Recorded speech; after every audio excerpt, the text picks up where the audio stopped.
Ganito ang tiyaan namin. Oregano at malunggay. Tapos, pakuluan lang natin. Ayan, may konting tubig.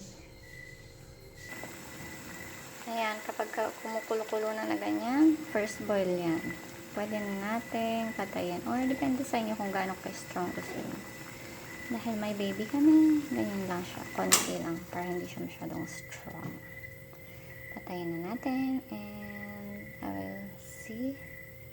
I will show you kung paano namin piniprepare ito. Ganito ko siya piniprepare. Kuha lang ako ng isang cup.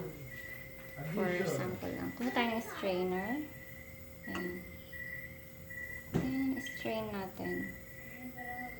Para walang leaves na mapunta sa ating cup.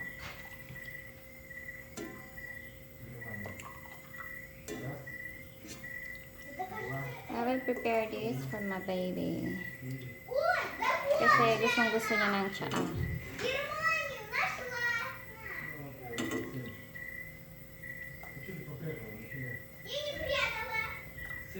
Yan.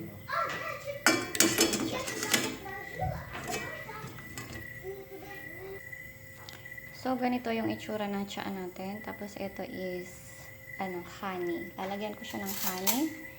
Isang kutsarang honey.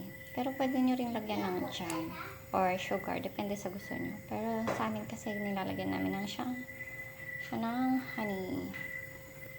1 tablespoon or depende sa kung gaano katamis yung gusto nyo. Pwede nyo rin lagyan ng calamansi para mas healthy.